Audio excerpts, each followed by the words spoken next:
Good evening. I hope you can hear me. And welcome to the Black Economic Empowerment and Participation through the Provision of Financial and Non-Financial Support by NEF, an initiative of the partnership between Black Management Forum and the NEF. Colleagues, the South African economy is being faced by the issues of unemployment, poverty, and inequality. The key to be able to address these issues are issues of SMME and cooperative support. It can be support in the form of financial and non-financial. It is for this reason that BMF has partnered with the National Empowerment Fund to bring you this program, wherein we'll be engaging on some of the activities that the NEF is doing, some of the support that they can be able to offer, and also on our side, we'll also be engaging with NEF on some of the activities that we see that can be able to assist us so that we can all work together in terms of ensuring that those SMME and cooperative can be assisted. I've shared in the program with regards to what the program of today will entail. I've already welcomed you. We've got guests from the NEF, which I will be able to introduce at a later stage. For this stage, I just want to welcome you and just give you the purpose of the background for this meeting. And without maybe further ado, if the secretary is around, or Remani, he can be able to step into the podium so that he can just give us what is BMF and what it stands for, so that you can also be able to blend this initiative with what BMF stands for, and also later with what NEF stands for, and then you'll be able to understand the whole partnership that leads to this forum that we have. Thank you very much, Mr. Remani. Thank you very much, Mr. Ramawa. Am I audible? Very much audible. Thank you, sir. Okay, thank you very much. I think the video that was played gave some background on who we are. But let me say that the BMF was formed in 1976 after some Black professionals came together, realizing that there were challenges with Black managers. In essence, during that time, you wouldn't find a Black person managing a company or a business because it was not allowed by law. But after they've come together to establish the Black Management Forum, their view was that they needed to start their own companies and also to lobby so that Black people can also be recognized as managers in many companies. But as they moved on, they realized that, yes, they want to be managers, but the biggest injustice was in the socio-economic sector, whereby Black people remained poor. Even when they were working, there was no justice for them at all, because they will earn far much more less than what their white counterparts were earning. So the BMF partly was also established to ensure that then Black people will be supported, those who want to be managers, and then they will be trained, or Black Management Forum will have partnerships with training institutions to ensure that these Black managers receive proper training so that they are prepared for the job. So it has been about 45 years now. A lot of things have changed. It has actually extensively worked as a lobby group, the Black Management Forum, in terms of policy with government. You will know the Employment Equity Act, you will recall the BEE codes, and many other interventions that the Black Management Forum was involved in terms of policy making. So in the quest to actually assist its members, we have people who are professionals in the BMF, but we also have entrepreneurs whom we from time to time assist in terms of training, and also in terms of trying to expose opportunities for them so that they are able to also benefit from what government is offering and also the private sector. Hence today, we are seated here to actually get some presentations from the National Empowerment Fund so that our members are able to know what are the requirements for them to be able to apply for the funding, what are the challenges. Obviously, those who will be doing presentations, they've got experience in terms of why people fail when they apply for funding, why people succeed when they apply for funding. So they will be actually presenting to us so that we then understand what is the requirements for us to access those funding.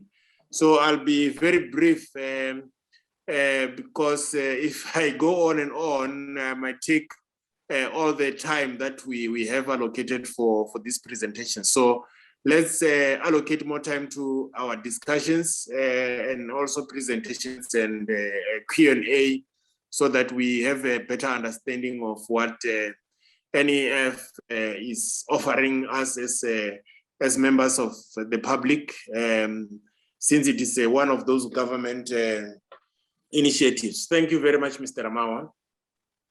Thank you very much, Bosekar Remani.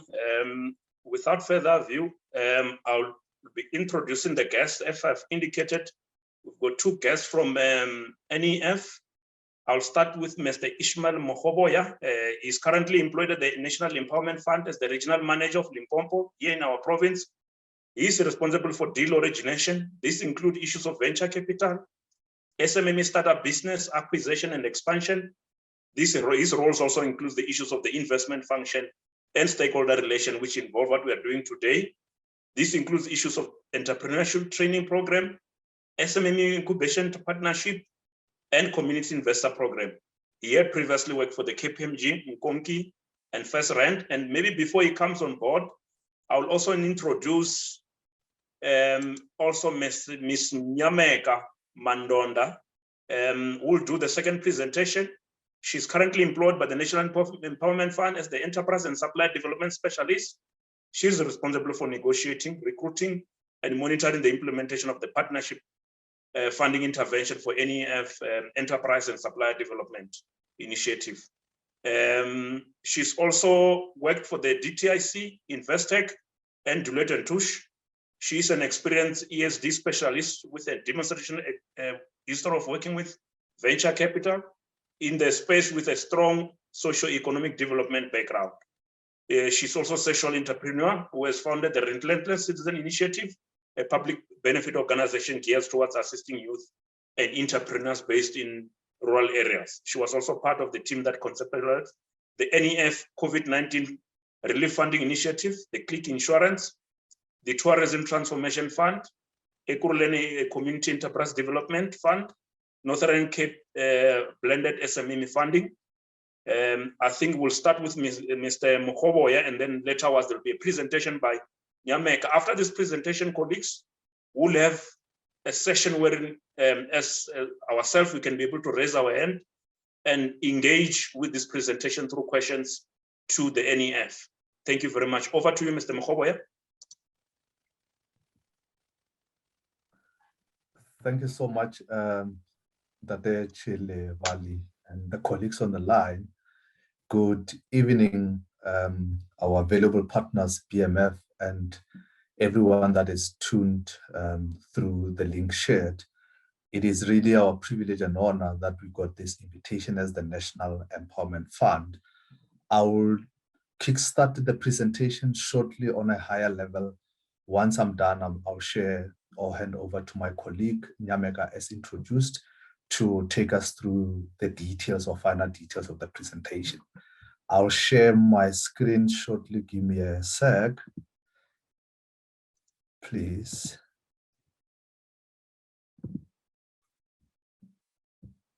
That's it. Yeah.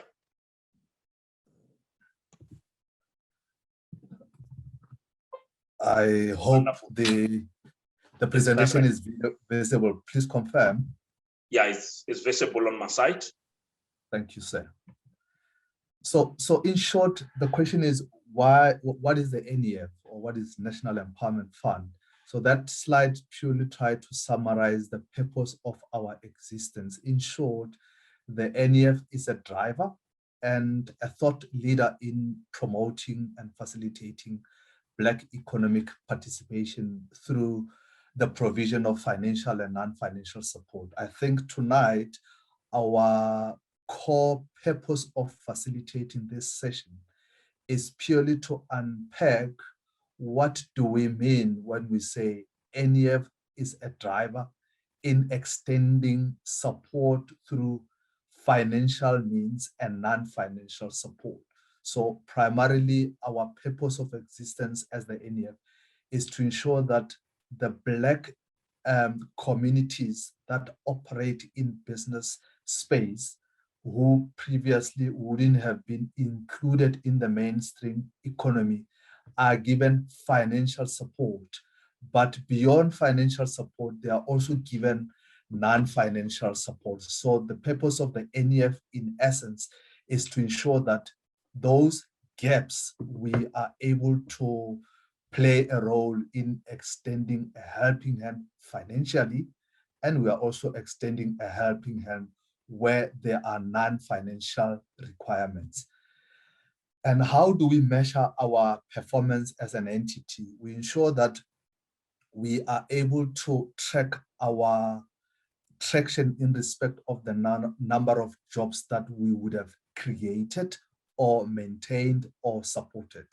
We play in different sectors of the economy, but beyond that, we not only a national government agency per se numerically or information, but we are actively involved in ensuring that Black communities that are in business in all provinces do benefit. For instance, when I say geographic spread, for instance, we ensure that there's offices everywhere in the country. Tonight, we are talking to you through the office of Limpopo province. So our objective is to ensure that countrywide, there's an office in every province to ensure that those that have financial needs as entrepreneurs, they are able to access the resources of the NEF through the offices in every province. But also we measure ourselves in respect of how we have impacted businesses that are women-owned and Black-owned. So that's how we measure ourselves in terms of that. Since inception, that slides purely try to demonstrate how far we have gone or the mileage that we have achieved as an organization.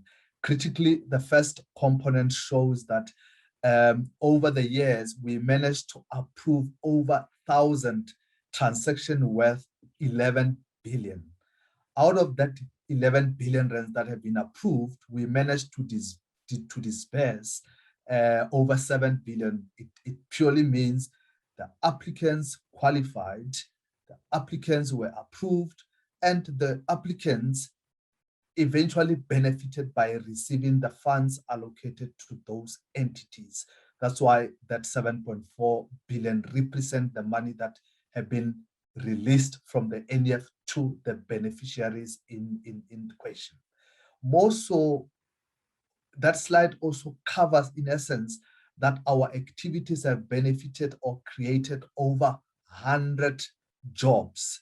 And maybe just to go to point number 7, we are actually also demonstrating that through our programs, we had over 2.9 million people that participated in our investor education program.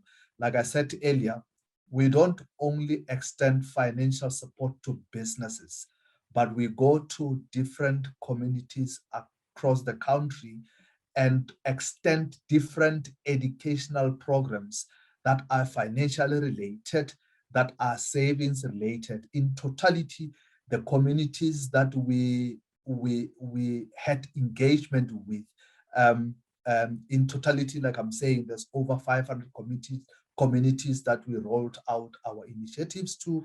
In total is over almost 3 million of participants in those programs. The last component of that slide is relating to the entrepreneurship training or incubations. What that means is we go into different business forums like tonight, as shared, where we identify or extend invitations to entrepreneurs that may require a certain level of training. We set up trainings that will run between a period of 4 weeks or even more. It goes to different districts in the country. For instance, in Limpopo, we'll go to a district in Vembe, we'll go to a district in Mopani or in Capricorn. It rotates across the country. The objective of that program is to purely to say, as an entrepreneur, what are my gaps? What make me perhaps not necessarily fully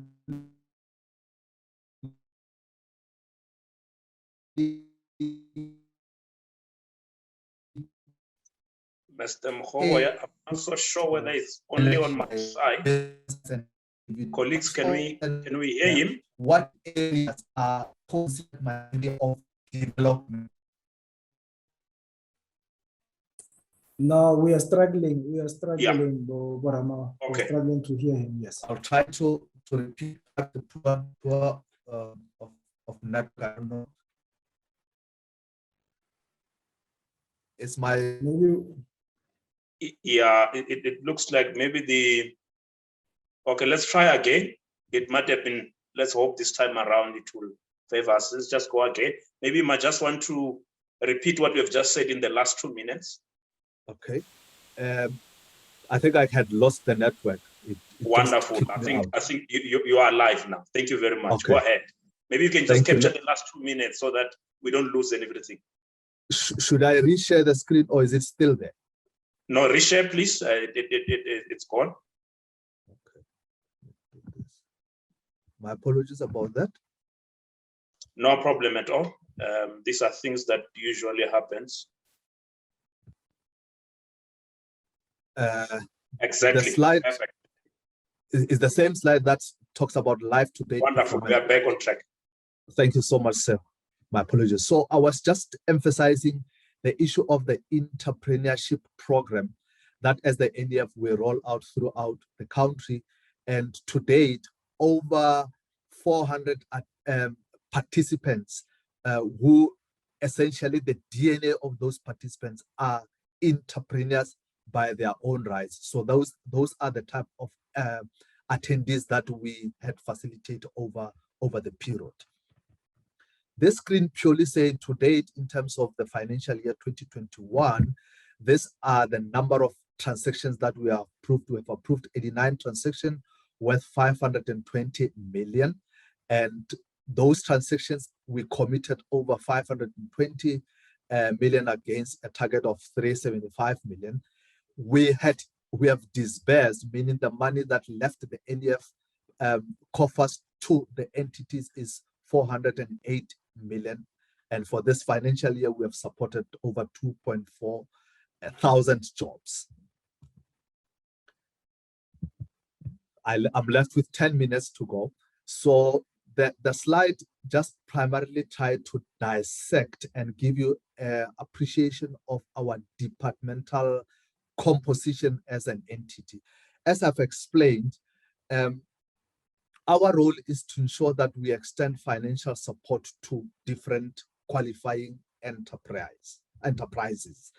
And as an entity, we have split our entity in different funds for different purposes. For instance, we have what we call Umnoto Fund, which is core role is to support applicants that are already operational. Perhaps they want to expand their businesses.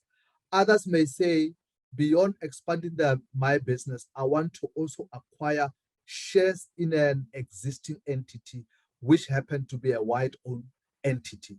Through our facilitation of funding, we are able to assist those type of entities that are ready to grow, or they are also ready to acquire shares in those existing entities. Our funding starts from 250,000 up to 75 million. So the entity or the department, which is Umnoto, will ensure that an applicant who say, I want to grow, they take him through the processes and assist that applicant accordingly. The other fund that we have is Imbewu, which primarily focuses on SMMEs, which are smaller and medium enterprises that could actually be a startup business that is ready to kickstart with its operation, but it doesn't have the capital. So our role as the NEF will ensure that through those processes, we advance the required capital to start that business. The last two components will be the rural. Rural saying in the same processes, our value proposition will be to target entities that are positioned and located in rural communities. And those rural communities will be an applicant in a form of cooperative, or it will be an applicant which is broad-based, so that there's a primary applicant, but there's also community component of the shareholding. But the operations of that business will be located in rural towns. The last component of our fund will be Women Empowerment Fund, which primarily focuses on businesses that are owned by women. It must be majority women owned, over 50% owned. And the product are customized purely to ensure that it supports those enterprises in those specific sectors, but it must be women owned and women managed. Just to emphasize, our funding starts from 250,000 up to 75 million. Of course, there will always be uniqueness in terms of how we package those funding profile along the chain. Earlier, I've indicated that we provide non-financial support. So our non-financial support is covered in that layout, that some of the areas that we focus on at pre-investment is to provide some product advisory services and also some online business tools that assist our applicants. Some of the applicants may not necessarily be readily or mature enough and ready in terms of the documents, in terms of the system. So our responsibility as the NEF is to ensure that we empower our applicant through some product advisories, and also ensuring that our online tool or business tool come in handy in making the application process friendly and user friendly. The second component there is, like I said earlier, the issue of socio-economic development through the department that my colleague will be taking the stage just now after I'm done, Nyameka. We ensure that we facilitate those type of entrepreneurship programs, investor education programs, purely to ensure that over and above the entrepreneur or business community, but we also upscale our community through those programs. The last thing on the slide is, like I said earlier, once we have disbursed the funds to our approved applicant, who will be an entrepreneur and managing their businesses, we don't only disburse the funds, but we ensure that someone within the post-investment unit is responsible to provide hands-on holding support. What that means is there are other entrepreneurs that will require back office support, like preparation of the financial statement, preparation of management accounts, some marketing support, ensuring that the projections that were set at investment processes are achieved. We do that through our post-investment unit. The services that perhaps may also be required in relation to that post-investment unit, like for instance, we'll source some services from an external service provider. The NEF will cover those costs that relate to the service providers. Our responsibility or our objective is to ensure that businesses that are supported by extending the funding support are also successful. And it's our appreciation that not all the applicants that benefited from capital advancement will be capable to succeed on their own. Hence, it remains our primary objective to ensure that we continue playing that post-investment role. I'm going to present the last slides and hand over to my colleague. This slide indicates in summary what are our experiences in respect to what leads to failures in the business communities, or what are the indicators or some of the experiences that leads to market failure. One of the common factor is limitations in respect of own capital. The fact that someone has an idea and is viable, but that person doesn't have the cash on its own, it's a limitation. So the NEF's role is to bridge that limitation of own capital. The second element, as I said earlier, is the limitation around management skills. So through the post-investment unit, we ensure that we run the journey concurrently with our entrepreneurs in appreciation of the fact that some management skills as a limitation, it's a reality. Thirdly, the affordability.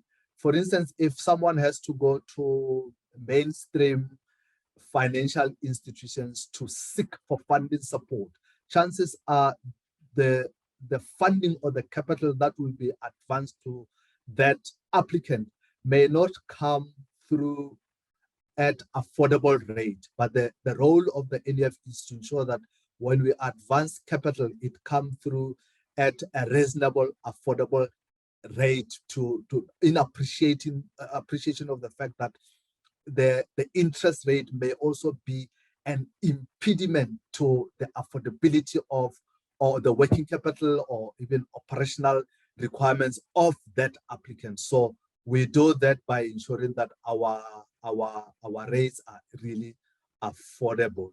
I'm going to move away from this slide and present the last slide, which talks about our role during COVID. We appreciate, or maybe let me put it this way, unfortunately, we cannot ignore the fact that we are going through a difficult phase as the country or globally, and equally as the NEF during the difficult initial phase of COVID last year. We equally participated and took initiative and ensured that where there were needs in respect of the assets, in respect of supplies that are related to COVID, for instance, the issue of the masks, the issue of the sanitizers, we set aside over 200 million, which that 200 million was primarily to support enterprises that are earmarked in manufacturing those type of supplies in respect of COVID. So we took an active role in ensuring that those enterprises that are in the COVID space are empowered, are given the right capital, and ensure that they are set up accordingly for the purpose of COVID needs. I won't go through this. This purely demonstrates the confidence that our partners have on the NEF purely over the last year, 2020, 2021. This is the extent of the funding support that we received from different stakeholders and different partners. In total, we have received over 1.7 billion purely as a gesture of support to say the NEF, there's the funds available that you need to disperse into the economy, but spread or laid out in different purposes. For instance, the 141 is channeled towards supporting businesses that are women-owned. 200 million, that's the slide that I was talking about earlier, that talks about the COVID-related enterprises or entrepreneurs that were playing in producing the mask and all those PPEs. And the last remark that I'll make on that is the 150 million that we had set aside to benefit the applicants that were going through difficult stage during COVID. You remember that there was a stage where other companies or organizations wouldn't trade purely because they were not considered essentials and so forth. So, but in the process, they still had certain obligations like paying their employees or paying rental and so forth. So that fund of 150 was earmarked purely to ensure that we assist those type of companies that were under distress. 10 seconds, my clock says it's 10 seconds to go. I'm done with my presentation. So my colleague Nyameka will take you through in detail the essence of why we are here today. I was just covering groundwork on a higher level. I'm going to go on mute. Nyameka, it's your turn. Over to you. Thank you. Thank you so much, Ishmael. Are you going to give me control over the presentation, or should I just project on my side? Let me exit. Please project on your side. I think maybe just carry on projecting, because it seems I don't have permission to share on my side in the interest of time. Good evening, BMF members, the chairperson and delegates participating today. Thank you for affording us this time and opportunity to take you through what the NEF as an organization established purely to increase the participation of Black people in our economy is currently doing under the difficult economic times of COVID-19 and of late in Gauteng and KwaZulu-Natal, a certain degree of social unrest. So the NEF, as the thought leader, we've seen various opportunities in the market that have assisted us in developing innovative programs that ensure that Black people have access to affordable capital. And one of these initiatives is our Enterprise and Supplier Development Fund. So this is a mechanism that our organization uses to partner with various private sector entities and public sector entities, where we establish specific funds in different sectors of the economy that enable our people to have access to affordable capital that is blended with what would have been private sector funds through the Enterprise and Supplier Development Code 400 of the BEE codes. So through this initiative, the NEF is currently managing over 2.8 billion. So we've been able to solicit over 2.8 billion in the public sector and the private sector for the benefit of Black owned and managed businesses in different sectors. So as you can see on the screen, this ranges from funds that are that have a specific geographic location, whether it's being through the Western Cape Enterprise Development Fund, or the Northern Cape Blended SME Fund, or the Steve Tshwete Local Municipality SME Fund, even as far as of late, the Limpopo Economic Development COVID-19 Relief Fund.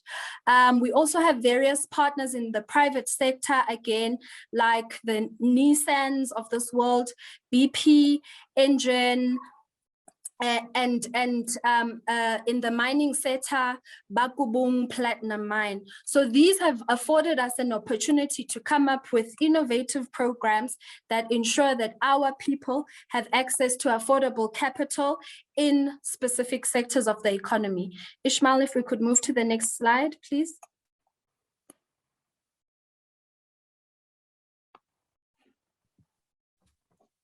I don't know why is it not moving. Oh, there. Technology. Yeah, there it goes. Okay, so because of this program that we have, this has enabled us to establish some of the programs that we will be talking to today. I think Ishmael has mentioned a few already, the Economic Distressed Fund, the Department of Transport Taxi Relief Fund, the Women Empowerment Fund, Tourism Transformation Fund, which is what I will be taking you through today. So the Tourism Transformation Fund was actually established in 2017. So it's a partnership fund between the Department of Tourism and the National Empowerment Fund. So this fund provides financial support to Black-owned and Black-managed entrepreneurs or businesses where entrepreneurs are seeking to invest in the tourism sector. The main aim of the fund is to drive transformation in the tourism sector and to also just, act as a catalyst for a new generation of Black-owned tourism enterprises. And we'll be taking you through some of the innovative projects that we've been able to fund through this initiative. So the NEF is responsible for managing this fund. So all applications are processed by the NEF, assessed and approved by the NEF. And the instrument that we use for this fund is that the NEF provides debt or equity, and then the contributions received from the Department of Tourism are then invested as a grant. Ish, the next slide, please. So the portion that comes from the Department of Tourism is a grant that can go up to 50% of the total value of the project, but this is capped at 5 million per transaction. So this is available to applicants that have submitted commercially viable projects and that have gone through the NEF due diligence process and have passed the NEF due diligence process, where we determine that indeed this project will achieve the socio-economic objectives of the fund, that is ensuring that Black people are participating in the tourism sector, ensuring that jobs will be retained or created in the tourism sector. And what is very important is that the transactions that we fund under this program, because there's usually the tourism industry, the tourism sector is such that it overlaps with other industries or other economic sectors. So the projects that we finance have to have tourists, have to provide either goods or services directly to tourists. Next slide, please, Ish. Like I said, we've had this partnership since 2017. It was initially a 3-year fund cycle, but this has been renewed again, and our partnership with the Department of Tourism has been extended by a further 3 years. And there's been some changes to the fund, even though we haven't made these announcements publicly yet, in that the fund will now consider co-funding with other DFIs in the 50% that is contributed by the NEF. And in that, for mergers and acquisitions transactions, the grant element will only look at working capital and the cost of upgrading or expanding a business. And unfortunately, we will not use the 50% grant from the department towards the purchase of the business or business assets. So I urge everyone to please be on the lookout for a media announcement of a new application window, because we do still have funds available under this product. And then I feel like I've done a disservice to the women in the room, in that I should have opened up by saying happy Women's Month to all the women, considering it is August. And I do hope that we will get to see economic inclusion of women in our lifetime. And as the NEF, we are working tirelessly towards this. We've got a fund that is geared towards empowering businesses that are owned by women. And as Ishmael had said, we're looking at 50% or more ownership by women in these businesses. We're looking for transactions that have a funding need of between 250,000 right up to 10 million. So the way in which this fund is structured, it's a very good product, as you can see, in that the first 6 months when a client has been approved for funding, you don't bear any interest on the loan. It is a loan, a blended loan, in that the blended rate combining our partners fund and the NEF fund results in you incurring a very low interest rate. So the first 6 months, you don't bear any interest on the product, and thereafter, you are then charged a fixed interest rate of 1.5%, which is quite minimal and below market, and you have up to 5 years to repay the loan. And the NEF will then provide incubation support, entrepreneurship training, and the online business planner tool where required. And this is a partnership with the Department of Trade, Industry and Commissions. So the portion for WEF does come from the DTI, and then I think it's at 80-20 if I'm not mistaken. And as I had said, the balance also comes as a senior NEF loan, but as you can see, the blended rate ends up being quite fairly low. Thank you, Ish. Thank you. Is that the end of the presentation? How are you kicking us out? No, sorry. Continue. It's just it's taking a little bit. It's fine. I thought when you said thank you, Ish, you were concluded. Please go ahead. Then you still have go to the next slide. Next slide, okay. Ish. So basically all our funds at the NEF, as Ishmael had highlighted, we look at various things. Location, are we creating employment? Is it empowering previously disadvantaged groups? So there's even the criteria for WEF investigates that very closely. So we look at things like black management and operational involvement, commercial viability, as I had said, geographic location, and then of course a return on investment.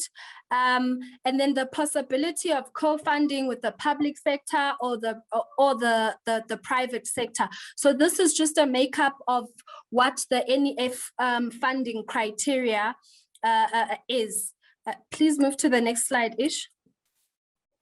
And then we also have what we called the Black Business Manufacturers Program. This is also another allocation from the DTIC, where we have received 150 million for the BBMP. The purpose of this program is, again, to support Black-owned SMEs involved in manufacturing, which involves any of the following steps. So processing of raw materials into inputs for finished goods, conversion of raw materials, or adding value into semi-finished or finished goods for consumption by the ultimate individual or business consumers of the products. The main focus of the fund is the value chain of the manufacturing sector, and we are looking at localization, trying to stimulate local manufacturing and ensuring that Black entities that are involved in the manufacturing sector receive the support that they need.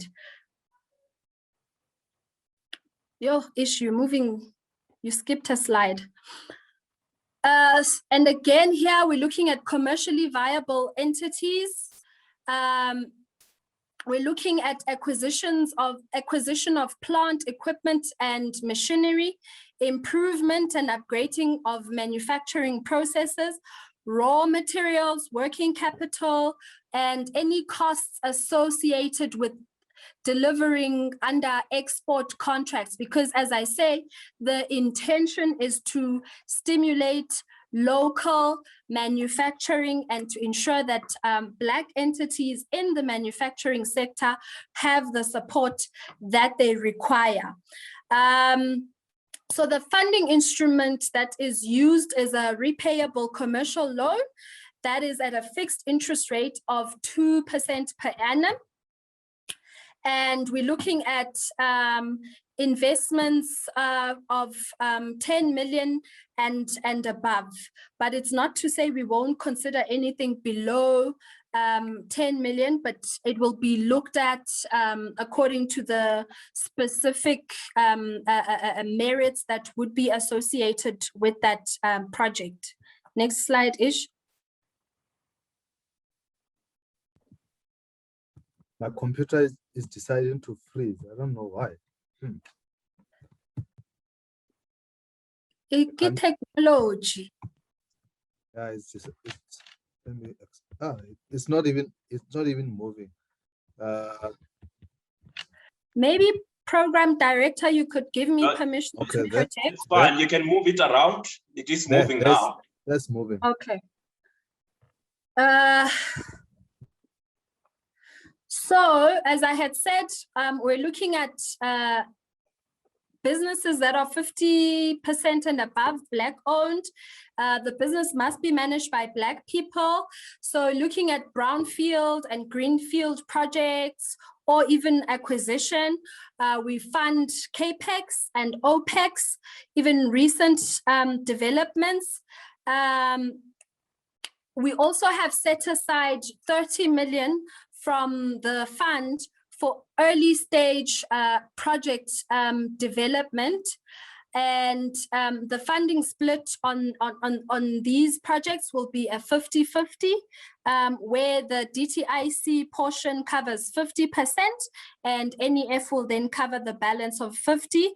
And then there's a cap of 1 million on the pre-feasibility studies for the early stage project development.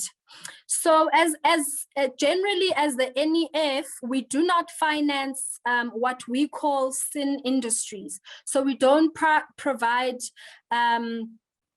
funding for alcohol, tobacco, and the gambling industry, for example. And then we've just put together a portfolio of some of the transactions that we've funded under these 3 products that we've mentioned here today. So we are very proud of Rise Uniforms, which is a female-owned business, clothing manufacturer that received 10 million from WEF. They've also been adapting to the challenges imposed by COVID-19 in that, as you can see, they've been manufacturing PPE and specifically masks in response to the COVID-19 pandemic. And the COVID-19 fund has helped the business purchase raw materials that has helped them in able to meet the production orders of up to 55,000 masks a day. So the business is based in Cape Town and currently employs 43 people, with 20 of these having been new jobs.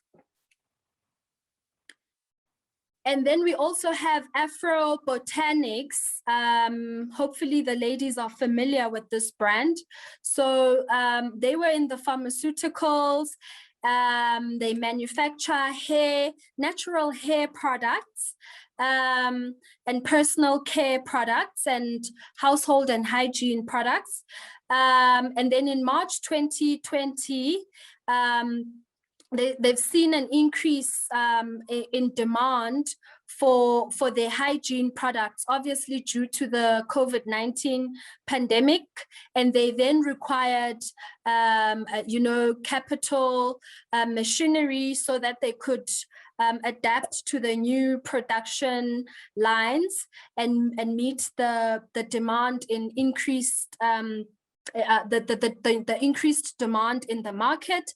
So the NEF then provided funding of 3.5 million to the business, which has helped them secure markets and trade agreements with the likes of Clicks, Pick n Pay, and Massmart.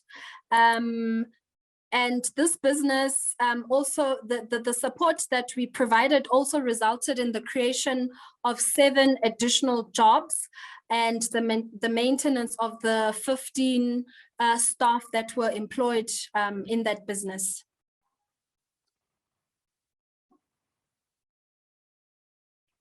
Okay, this is also a business that we funded. It's 100% women-owned and youth-owned entity that is involved in subsistence farming in KwaZulu-Natal in a rural area called Maphumulo. So we've also supported this business as they were expanding and required hydroponic production facilities. And so they were expanding from 10 tunnels to 20 tunnels. And they were also converting an existing building into a pack house. So this was fitted with utensils and packaging stock. This also resulted in the retention of jobs in the area, which was actually quite an important thing for us, considering that this business is located in a rural area. So it's very important for us that especially female-owned businesses in rural South Africa, to ensure that, even spin-off opportunities are stimulated as a result of our investments, and to just assist in supporting the local economic, the local economy in these areas. Thanks, Ish. So there's various case studies for the Tourism Transformation Fund. Our pride and joy is Graskop Gorge Lift Company, which is in Mpumalanga. It's located along the Panorama route. We assisted the client in building a state-of-the-art facility, one of the first, your hometown, Wenaput Umbel. I'm glad to hear that. So we're quite proud of this project, and it's been doing quite well, even post, well, it's not really post-COVID-19 right now, but after the first lockdown, there were some challenges, and then now in 2021, again, business is picking up because the local tourism industry has picked up as a result of, domestic tourism. So that is helping our businesses a lot right now. Thanks, Ish. Next slide. And then we also have Golden Valley Lodge. It's a lodge in Magaliesburg, also 60% women owned. It's a 20-room game lodge with a restaurant and a beauty spa located on, I think, around 50 hectares. And it's owned by Mrs. Lutuli. I think the project, we funded the project with an amount of just over 11 million. I'm sorry, Ish, I can't see the slide. And yeah, the project was for construction, site works, furnishings, and equipment, and to a certain extent, professional fees and services like water, electricity, and sewer. So thank you, Program Director. I've come to the end of my presentation. I think we can now open up the floor for questions, if I'm not mistaken. Thank you very much for the very informative and detailed presentation. We're gonna get to the items for the questions and answer. Maybe before I open the floor to members, if I can take you through some of the questions that were already posted on our question chat box. The first one was to, if you do have the stats, to say maybe if you are looking at overall, maybe to say that maybe our target was to advance this, how much was your actual or your performance against the target? The other one was for you to, do you fund IT businesses, particularly now because we're in the fourth industrial revolutions? And now we are moving more into the ICTs industry. So obviously the emergence of this business, do you find, and if so, in what are the guidelines in terms of that? Do you also fund business and property development? And of course, you in our province, for example, Limpopo, as the town of Polokwane is one of the fastest growing. Perhaps maybe just look at this, you fund those kind of property development. Do you also fund transport industries, those that are particularly involved in the logistics? And then also, if I can check here on my messages, also in terms of, do you fund also franchise? Yeah, I think, yeah, and also Mbele, your home from Mpumalanga, his hometown, is also asking about the, I think it was the one who was asking about the, he was confirming that he did try to engage you, but I'm sure the detailed office, maybe he can also engage later. He was posing the question that he's trying to knock on your doors, is unable to break through. But I think for now, let's just take those questions, Ausnyameka and Ishmael, and thank you again, once again, for the presentation. Just to take those, and then from there, we'll take the questions from the floor. If we can start with those, we'll take them in batches, because I know there might be a lot of questions. So if we take them in batches, that can assist us. Maybe other questions won't be able to repeat themselves, because based on your clarification, it can be able to address some of the questions we should have come through. I'll hand it over to you. I don't know who'll start, but I'll leave it to both of you. Okay, thanks, Program Director. I'll take few of those questions. I think it's about 6 of them. Then I'll also allow my colleague Nyameka to comment. Maybe let me start from the bottom. The first question was relating to franchises. To answer the question, yes, the answer to the question is a yes, a blanket yes. But the challenge that we had experienced over the years, it's when most of our applicants, by the time they approach the NEF, they haven't really secured the bare minimum information or bare minimum documentation. The bare minimum documentations are purely as follows. When an applicant is interested in a franchise, and franchise is diversity of those franchise, at the best or at the minimum, they should have secured a franchise agreement, meaning they are approved as franchisee. The only missing link is the funding to commercialize the concept. For instance, if you want to be a franchisee in an energy sector, I'll give an example. You want to open a filling station, being a Sasol garage or a Shell garage. At best, the applicant must have approached those franchisors, went through their own adjudication processes.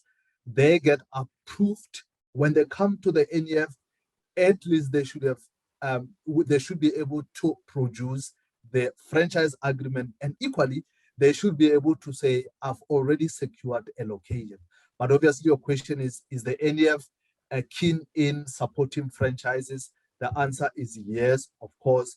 Just do your bit of groundwork around the franchise requirements. The second thing was, do we do property development? Again, I'm going to respond to that and say, yes, we do.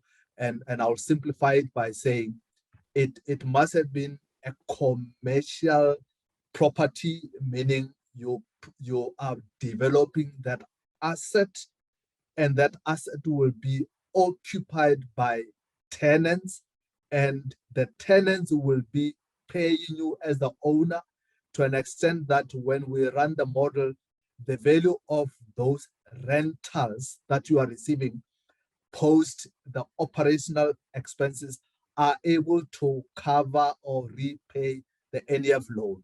We should actually emphasize the fact that much as the NEF funding is a flexible funding, it is still a loan with relaxed terms. So our audience on the line should just be reminded that yes, it's a flexible loan with relaxed terms, but the expectations are the applicant still needs to repay that loan. So the repayability of the loan is linked and dependent on the commercial viability of that application.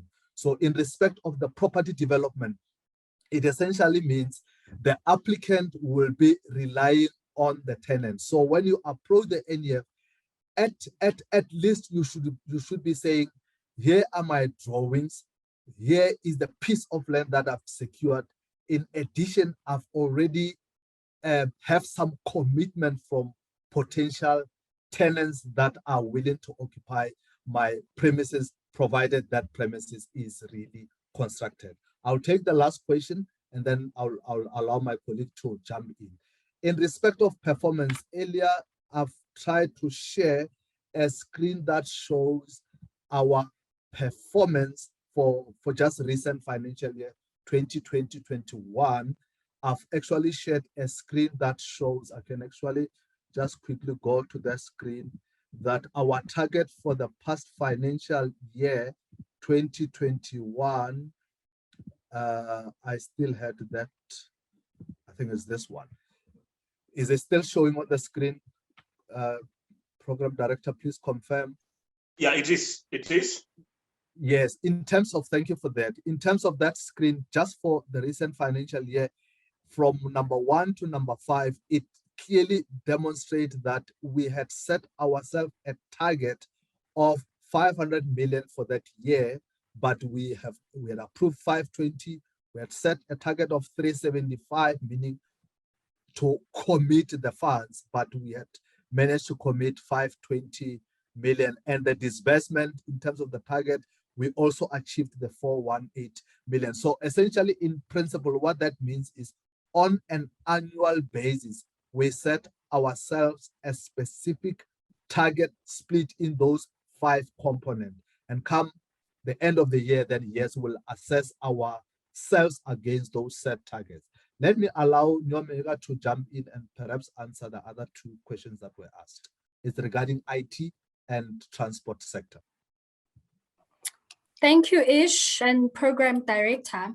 I think the basic principle that we all need to keep in mind is that, number 1, NEF funding is a loan, right? So whatever industry, whatever transaction we invest in, that transaction needs to be able to show that the applicant will be able to repay back the NEF loan. So if we look at the ICT industry, of course, the entire globe is moving towards ICT. So the generic answer is yes, we would consider ICT. But in the context of ICT and the logistics industry, as an applicant, as I've said, you need to consider is there a demand for that product or that service? And is that demand going to ensure that you as the applicant are able to afford paying us back for the NEF loan? And then if we are confident and you are confident that the answer to that is yes, then absolutely we do fund those industries. But I think it's important to highlight that in the logistics industry, there's a lot of subcontracting.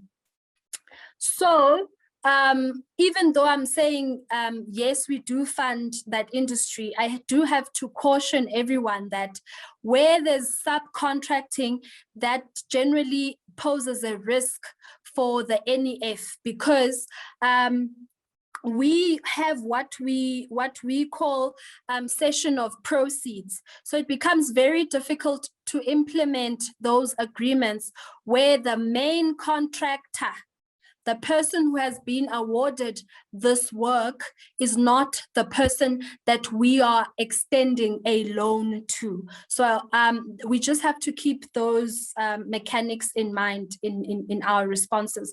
I do hope that answers the question, Program Director. And maybe just to add on the franchising as well.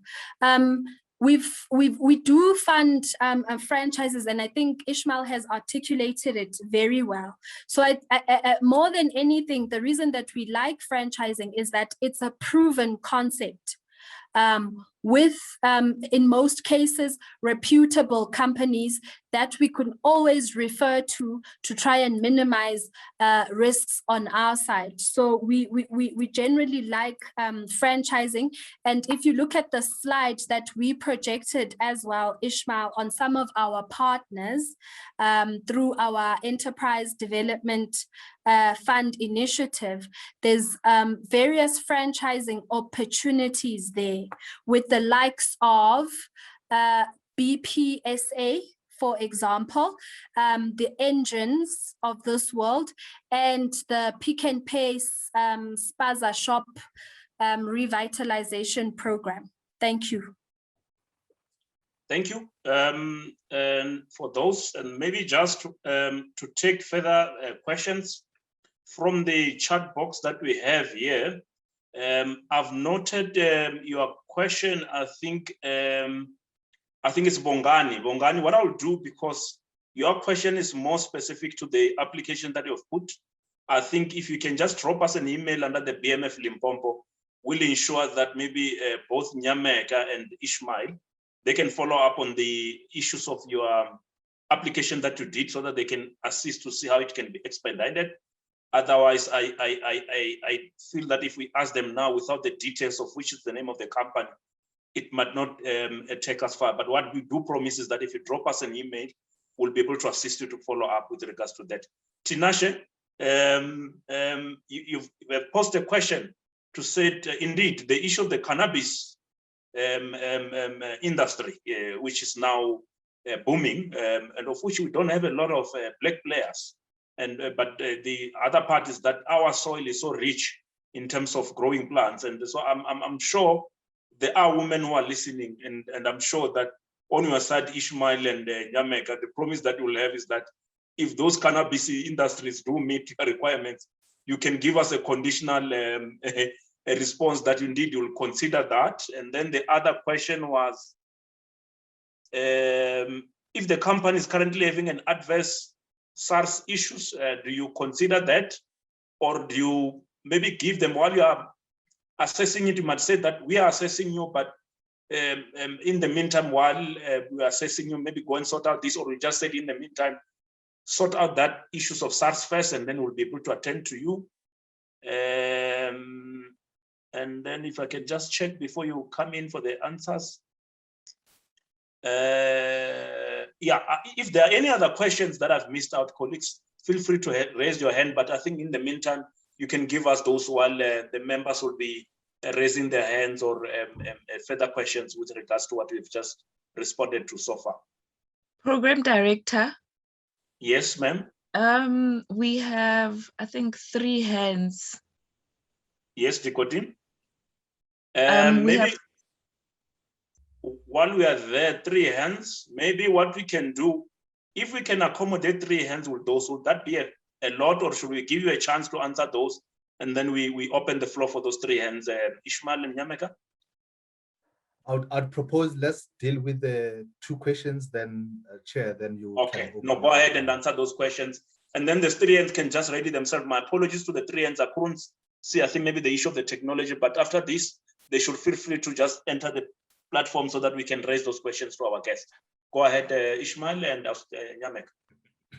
Thank you. So in respect of the specific comment around cannabis, so you'll recall earlier when I was giving presentation around the sectors that we fund and maybe certain exclusions. To respond to that, most of the things or our practices are informed by our investment policies. Even though perhaps for now, maybe the investment policy may say cannabis are part of the tobacco, maybe it's excluded, but our policies are always evolving. So with new information, with no compelling case, perhaps those type of products and those type of sectors may be included in our investment policies to an extent that they could be considered, without losing the essence that especially where it is compelling and is driven that the market, the local market, is beginning to boom and is beginning to grow and justify viability of those farms and those retailers. So for now, it may appear that they are not covered as per our investment policies, but over time, it's under possibility that when there's a need for our investment policy augmentation, they could be considered. I'll give an example. In the past, we're not so energized or more proactive in funding the student accommodation. But recently, our policy is quite clear that we are proactively participating in student accommodation facilities, as much as perhaps in the past that may have not been a product that we include, but with new information, we amend and develop our policies to an extent that it is in line with what the market requires. The second element was issue about SARS. So to put it bluntly, when you look at the SARS requirement, it's a test of financial state of an entity, but also is a test of character in respect of the entrepreneur and management in charge. To what extent are they disciplined to honor their obligation at SARS level? But also, to what extent is that applicant, if it's an existing operation, healthy enough to honor the obligation of SARS? The first thing maybe in answering that could be, it's not ideal position as the NEF to support an entity that is already in an adverse position in respect of honoring SARS obligations.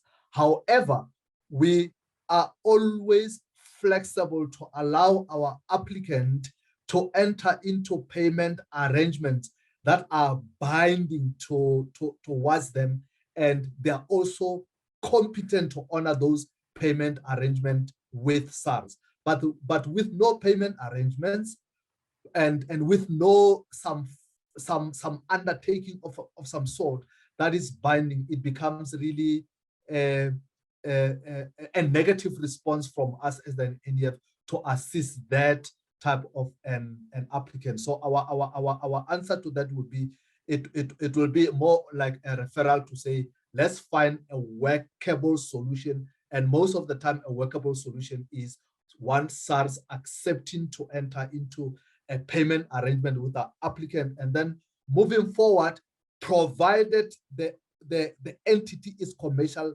viable, yes, the NEF can proceed with the application. Thank you. And then maybe those members who had questions, maybe we can just take the first one, then the second one, and then we take the 3 members who wanted to raise their And Dikoti, you can assist where you can see. I'm trying on my side. I'm disabled, I can't see, but anyway, they can just go ahead. I'll allow Putit Semenya to speak. Thanks, Program Director. So thanks very much, NEF guys, for the really nicely packed information. I asked one of the questions, and I'm just going to clarify so that the answer understands where the background to the question was. The background, and you don't have to answer everything there, but the background was in light of the economy and the lack of jobs, and knowing that NEF has been there for a very long time. So I wanted to know if in the strategic life of NEF, not looking just at a 12-month period, at your strategy period, whether it's 3 or 5 or 7 years, are we hitting the targets that we want to hit as a country in terms of funding the right organizations that are sustainable and therefore being able to sustain the businesses? And that is what I meant by that question. But the question I wanted to raise now is in terms of your post-investment support, and of course, I think there is an answer in there, but I'm just checking just to confirm. Do you guys do post-investment even in the businesses that the investment was not through you? It was maybe own funds or the mainstream banking funds. Do you still do or provide post-investment support in those? Thank you.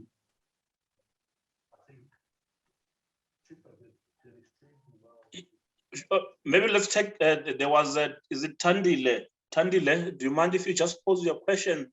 And then Yes. I will take the next one, the third one, and then those 3 questions will be taken all at once.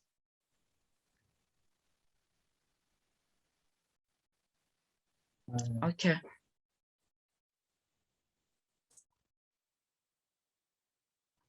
Tandile, you may go.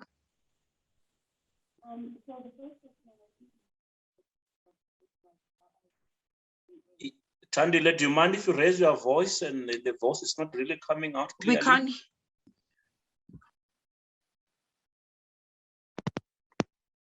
Me now? Yes. Yes. Okay, so the question I had, the first one, sorry, the first question I In had the interest was, of time, may I allow Mnisi? Maybe Missy, before I come in, maybe Tandile, I don't know, there's a bit of a background. I don't know whether there's another audio or you've got 2 audio opened at the same time. While maybe we are allowing the other ones, you are organizing yourself. okay. Dikoti, you said is who's coming through? Dikoti? Okay, Tandile, you can go through.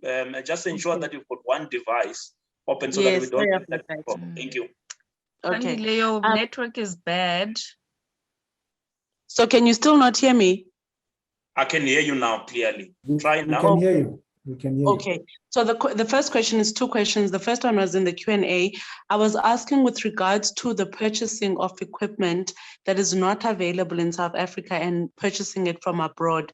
Does the ENF assist with acquisitions, assets, purchasing of assets from abroad? That's the first question. And then the second question I'd like to ask is the process of the application. I don't think the presentation touched it. Who do we apply and how long does it take? And thank you.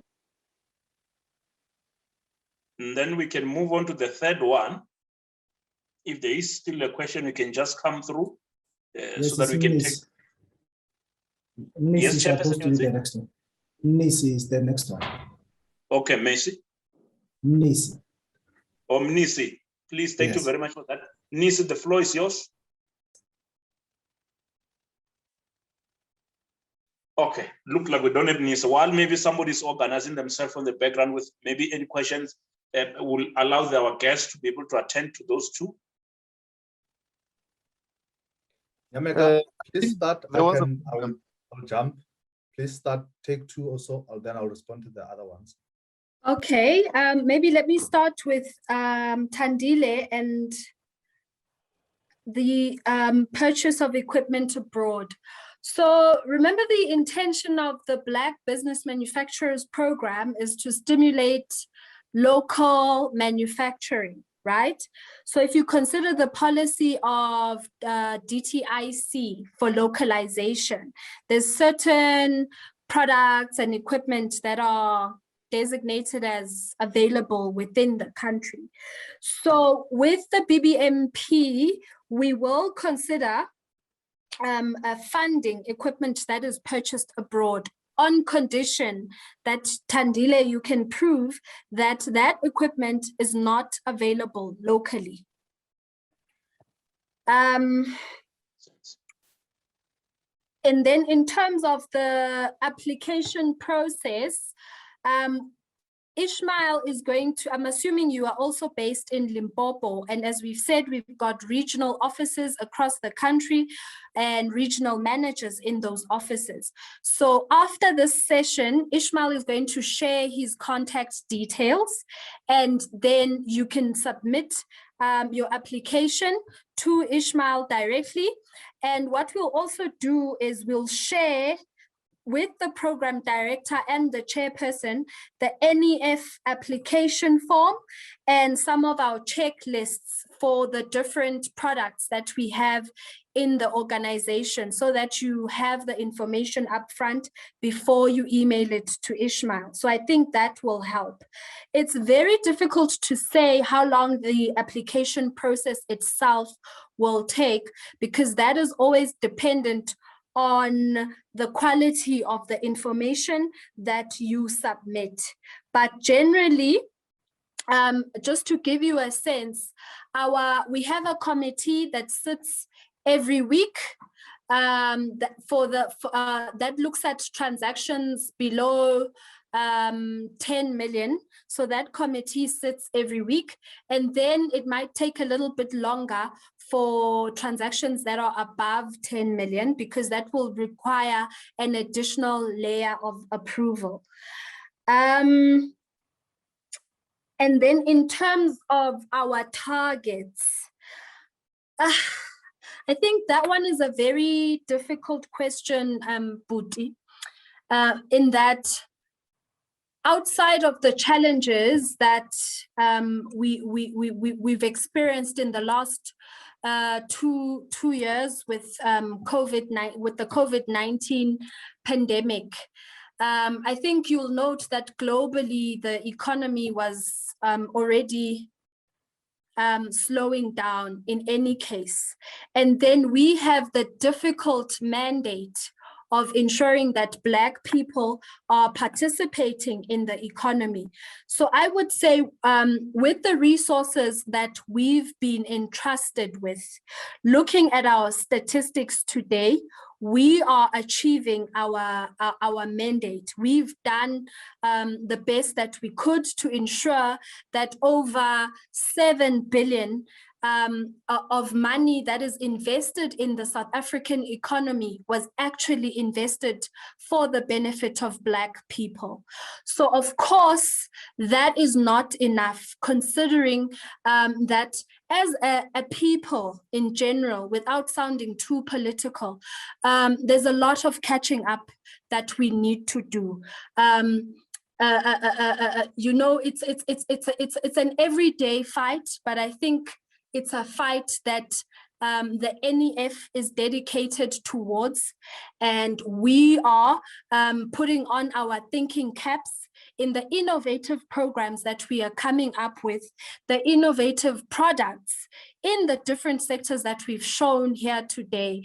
I mean, with every challenge, as you've seen, we've been, as an institution, we've actually been able to come up with a solution that ensures that Black entrepreneurs are not disadvantaged in any way. And there's a product that is specifically set aside for Black entrepreneurs. So I would like to think that as an organization, we are doing our best. without taking away from the fact that as the Black nation, there's a lot of catching up to do. But if we are going to see economic inclusion in our lifetime, it's going to require all hands on deck. That is including government, BMF, and the private sector. And I would like to think that the different platforms that are available within the NEF are working towards that. I hope that answers your question. Thank you. Thanks, Nyamaka. So I'll just take the just one question that Okay. other gentlemen. No, go ahead. Sorry. No, go ahead, and when you finish up, I'll also read some of the questions. The platform is also Ishmael. You can go ahead. There was a question raised by a gentleman regarding post-investment. So to answer the gentleman, our focal point for now is to manage our own loan book through the post-investment division, meaning when we have disbursed for that applicant, we take over the post-investment responsibilities. We haven't tested coverage beyond our loan book.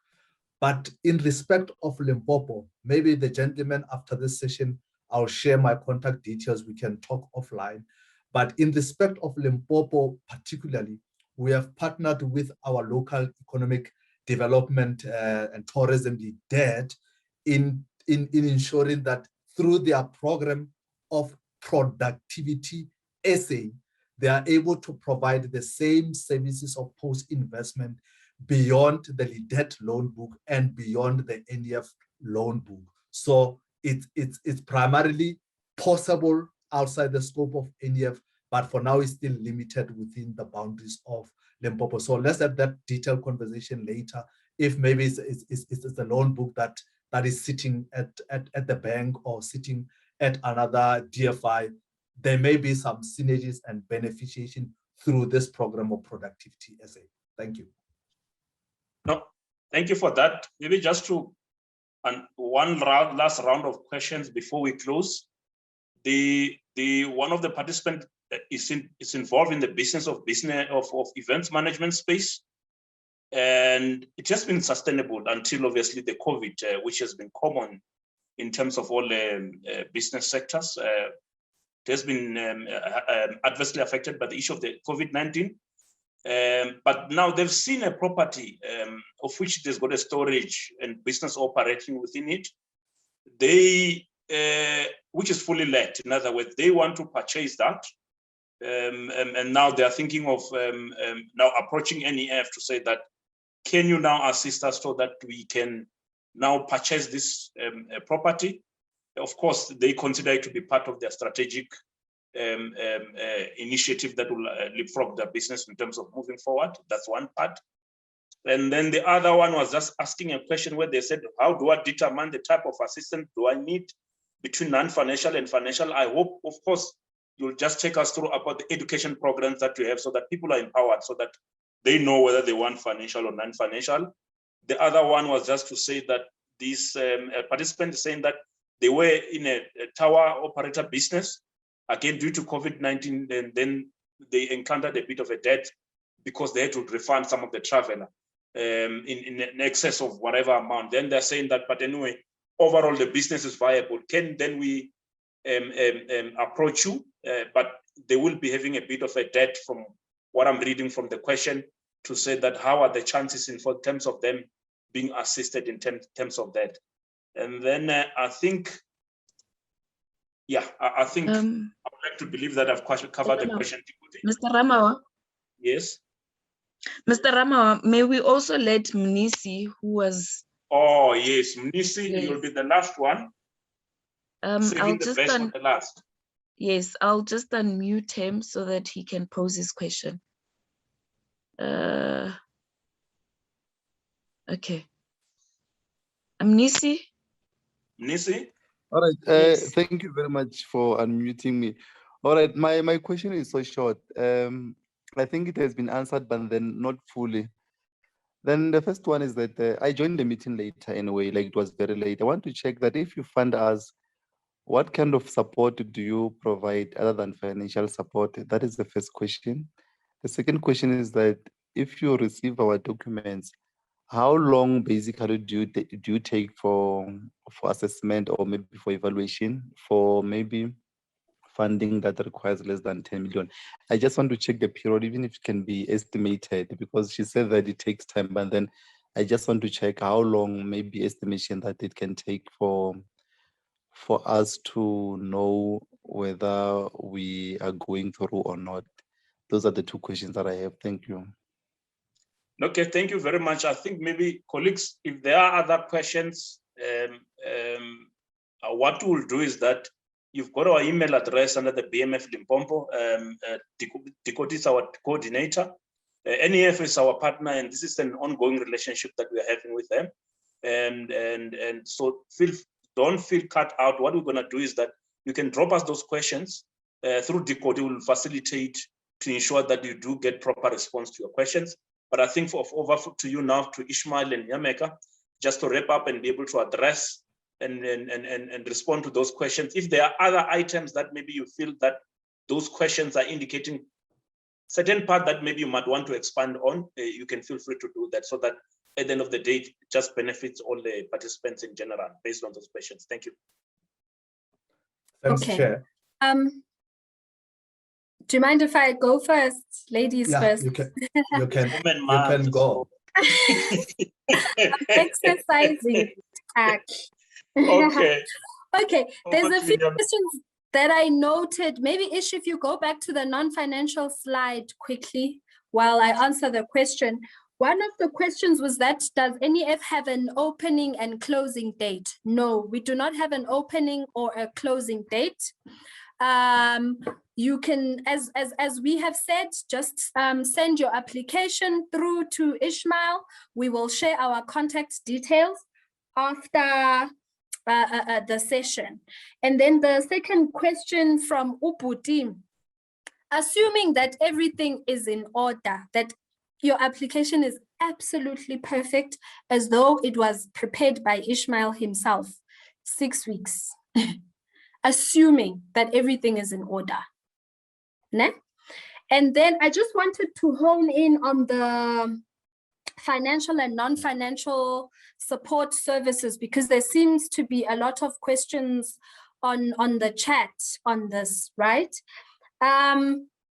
So I like to kind of classify the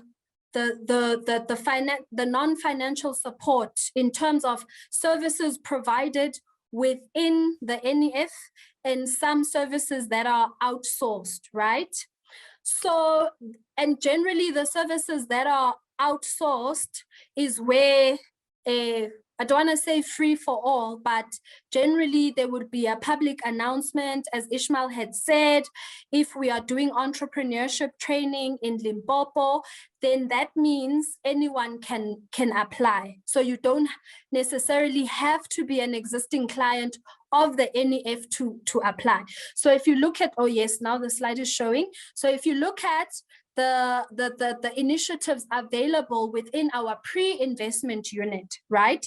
So over here, you don't necessarily have to be a client of the NEF to take advantage of some of the services, the non-financial support or business development initiatives that are available in this section, right? So if we look at what we have here, we have the business plan, the business planner tool that is available to the public. It's available online and it's available to everyone. So this is a tool that will assist you in putting together a business plan that you can then utilize to submit your application to the NEF. We'll make sure we share a link of this as well. So that is available to everyone again. And then we also have the entrepreneurial training. Oh, English, but wait. The entrepreneurship training program, right? So this is a program that is run by the NEF, that is paid for by the NEF. It's not available to everyone in that there's limited intake. However, we do advertise every year to say we are looking for SMEs that are looking to take part in our entrepreneurial training program. So it's a 1-year-long program.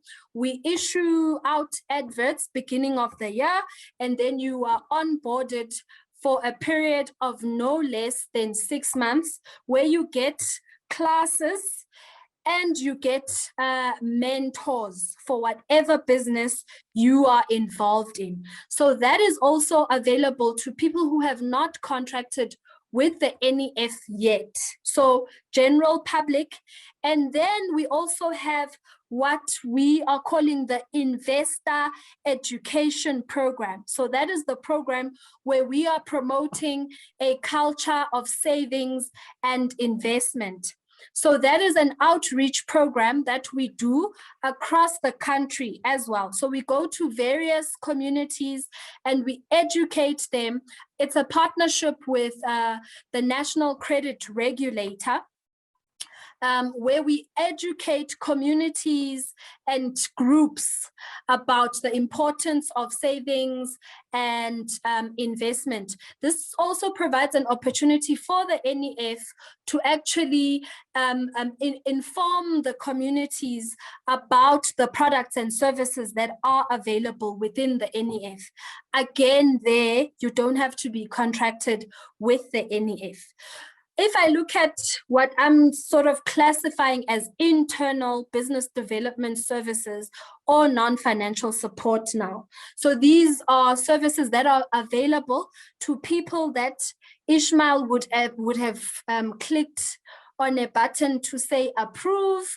You have been approved for funding, for example. So there's a certain degree of commitment between the client and the NEF, and it assists both the NEF in ensuring that you receive the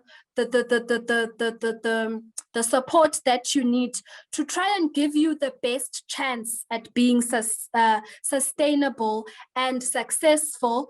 And the benefit for us is that if you have the required support, then you stand a better chance at paying us back for the loan that we would have extended to you. So if we look at the classification according to the slide, in our socio-economic development unit, we also do entrepreneurial training. So this would have been a gap that would have been identified by Ishmael and the colleagues to say, okay, Tandile has a good business idea. We see commercial merit in this idea. However, maybe as an entrepreneur, she needs a little bit of training, right? Then we will recommend that you go through entrepreneurial training. And then we also, Ishmael mentioned that through our Rural and Community Development Fund, we invest in cooperatives and broad-based groups, so community trusts, if you may. So say, for example, NEF invests in a mall, or a practical example, the brilliant work that the colleagues in Limpopo did with Park Inn Hotel, right? And in that, so Park Inn Hotel would be our anchor investment. And as part of the investment structure, for example, there's participation from a community trust because the land is owned by the community. So through our socio-economic development unit, we have what we call social facilitators. So the role of the social facilitators is to ensure that they develop specific programs that will empower the broad-based group. So these programs will include a range of training, if required, certified or non-certified, and hand-holding, depending on whatever the need of that broad-based group is. The intention is to ensure that by the time NEF exits the transaction, or by the time the applicant pays us back our money in full, whatever broad-based group is participating in that transaction must be empowered enough to basically be able to sit in a boardroom and have conversations about the future and the sustainability of that business. Ne? This is available to people who are contracted with the NEF, and corporate governance training, and the list is not exhaustive, but it basically depends on what gaps might have been identified by the team while they were assessing the transaction in this instance. And I think we should fairly understand the post-investment side as well, in that is also only available to transactions of the NEF, investees of the NEF, because it's portfolio management to ensure that we get our return on investment and that the clients that we invest in are sustainable and will survive into the future. I think that is it from me, Program Director, in terms of the questions raised. Thank you. Ish, over to you. Thank you. I'll quickly just answer the other two. Thanks, Nyameka. There were specific questions relating to a traveling agents company. And there's another question relating to an event management company. So I think those questions are more towards the detail of the applications, not necessarily the principle of the presentation. So I will urge the colleagues that raised the questions to contact us after the session, obviously through the email, just to understand the essence of what they want to apply for. For instance, the guy that asked a question around, will you fund me if I identified a premises? I'm in event management. I've identified a warehouse. I want to buy that warehouse. Will you assist me? I can't respond to that. At the end of the day, an application is assessed on merit. So the only way to determine the merit of the application is for myself and the applicant to engage, issue the list of the requirements at the back of the documentation that would have been received.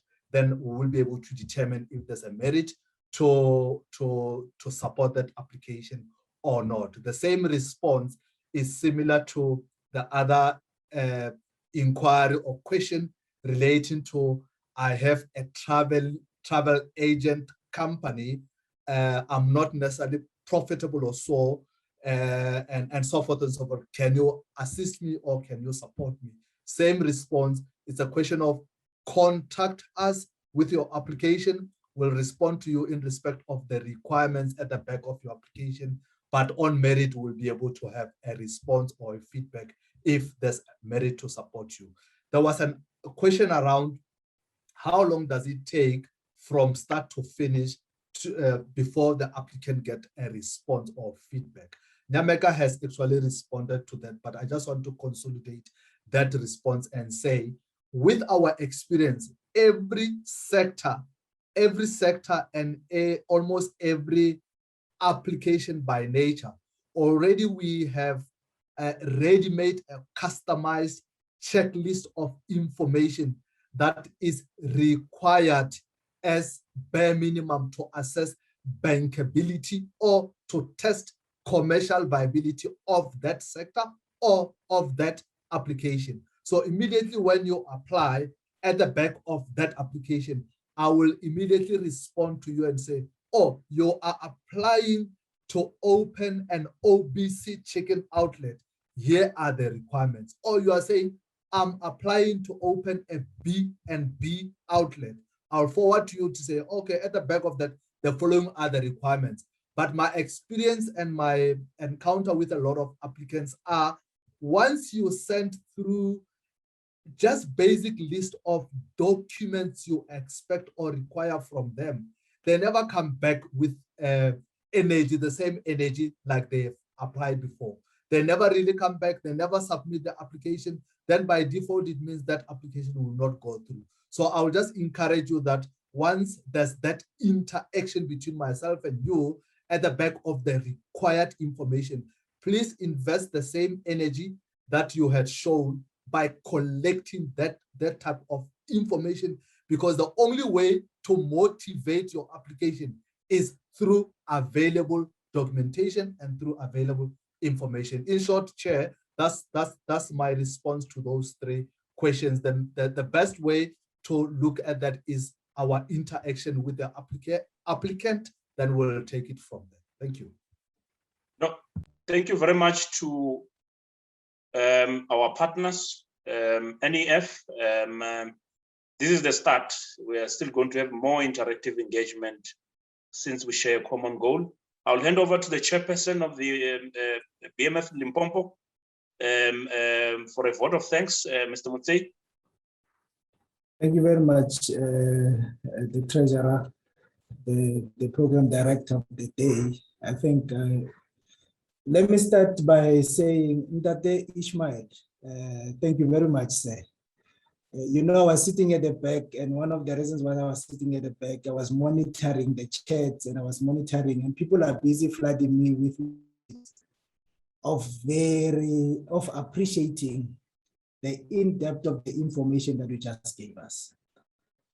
You and Nyameka, you have done great in terms of information sharing. And let me just give you a little bit of a background of people who are here. Are mainly the members of Limpopo, but we've got people from the Western Cape. You've got people, you saw Buti was saying he wants to come and move to Limpopo because he can see Limpopo is moving. But we've got people from Eastern Cape, we've got people from the Western Cape, we've got people in KZN, and people from Northwest are here, Northern Cape are here. So if Otswere BMF, I Otswere Goods. So we can be able to spread it out for you to make sure that you can reach as many people as possible. But in particular, we wanted to thank you about your detailed information that you gave to us for our members. And our members are very appreciative of it. And I'm really sure that we are also happy about it. They're also asking about the slides. And I know you're going to share the slides with us, so that we can be able to share with the members, because that's what we do in BMF to make sure that our members benefit in this type of a thing.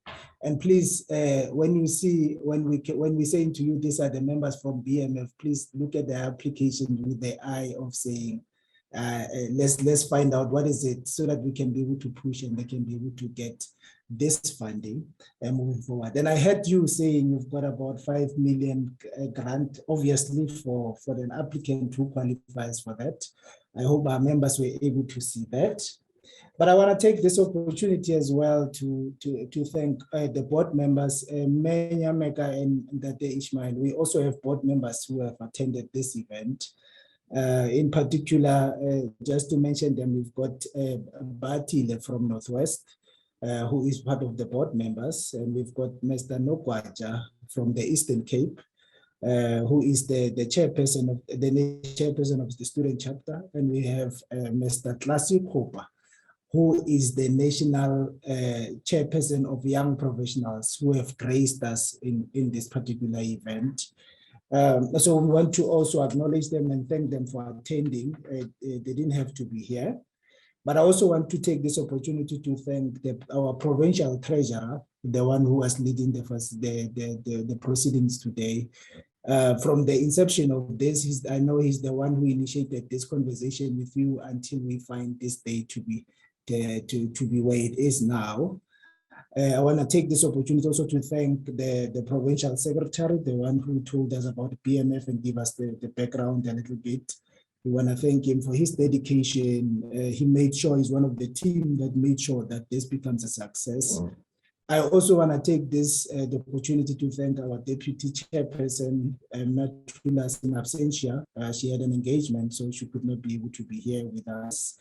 So I want to take this opportunity to also acknowledge our provincial coordinator for working so hard.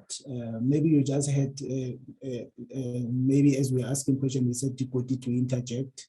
she's the one who was interacting with you, the Ishmael and Mega, with making sure that this event becomes very successful. Normally, it's very easy to forget people like this who are very instrumental to make this event to be very successful. So really want to thank them for that.